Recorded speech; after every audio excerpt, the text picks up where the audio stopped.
Hello student, कैसे हैं आप सब। उम्मीद करता हूं आप सब अच्छे होंगे। क्लास 12th केमिस्ट्री एनसीईआरटी में कोल्बे अपक्रिया या कोल्बे श्मिट अपक्रिया ये काफ़ी महत्वपूर्ण है बोर्ड एग्जाम 2023 के हिसाब से।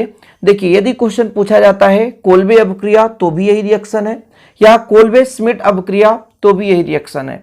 बच्चे कंफ्यूज हो जाते हैं कि सर आप कोल्बे अपक्रिया तो कराए हैं लेकिन कोल्बे श्मिट अपक्रिया नहीं कराए, या कि कोल्बे श्मिट अपक्रिया कराए तो कोल्बे अपक्रिया नहीं कराए। तो बच्चों ध्यान रखना, दोनों के दोनों सेम रिएक्शन है, ठीक है। तो प्यारे बच्चों प्लीज इसे आप तैयार कर लो किसी भी दम पे, ये आपसे आज क्लियर होना चाहिए। एक ही रिएक्शन कम समय में कोशिश कर रहा हूं आपको समझाने के लिए।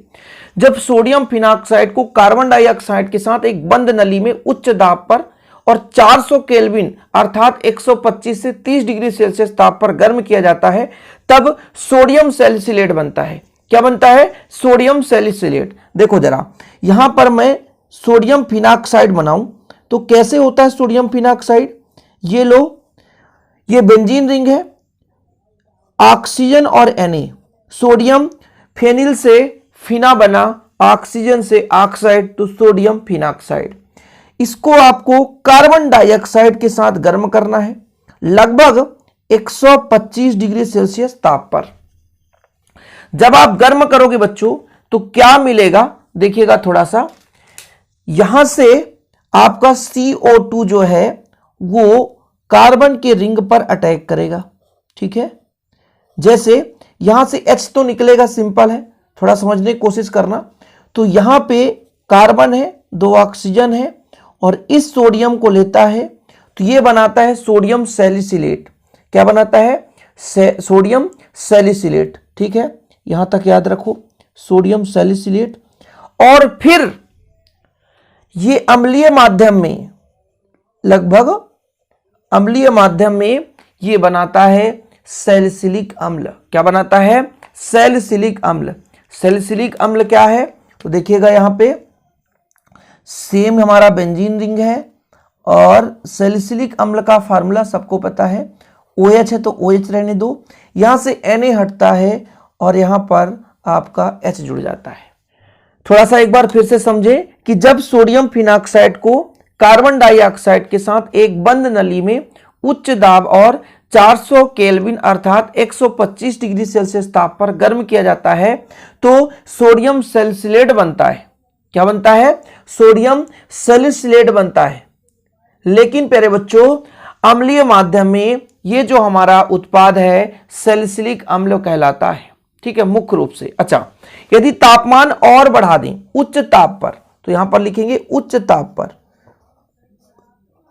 उच्च ताप पर मुख्य रूप से अर्थो हाइड्रॉक्सी बेंजोइक अम्ल, लेकिन अल्प मात्रा में पैरा हाइड्रॉक्सी बेंजोइक अम्ल भी बनाता है।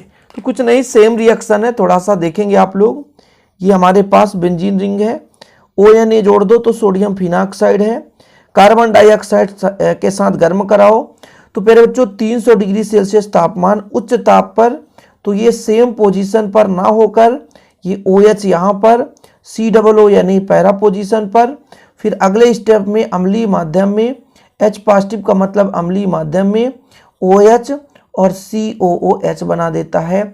और ये हमारा पैरा हाइड्रॉक्सी बेंजोइक अम्ल, ये प्रधान क्रियात्मक समूह है, मुख्य क्रियात्मक समूह। इसके अपोजिट जगह पर इसे हम पैरा स्थान बोलते हैं। ये हाइड्रॉक्सी इसलिए पैरा हाइड्रॉक्सी बेंजोइक अम्ल बोलते हैं। और यही हमारा क्या है? कोल्बे अपक्रिया या कोल्बे श्मिट अपक्रिया।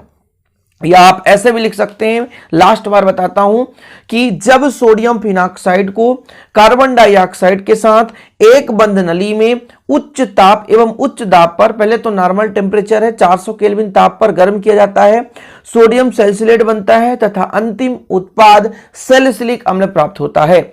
उच्च ताप पर पैरा व्युत्पन्न यौगिक का भी निर्माण करता है। इतना आप लोग हिंदी लिखना। फिर से लिखो, जब सोडियम फिनॉक्साइड को कार्बन डाइऑक्साइड के साथ एक बंद नली में क्या करते हैं, उच्च दाब अर्थात 400 केल्विन या 125 डिग्री सेल्सियस ताप पर गर्म करते हैं तो सोडियम सैलिसिलेट बनता है, जो अम्लीय माध्यम में, H पॉजिटिव का मतलब अम्लीय माध्यम में, ध्यान रखना।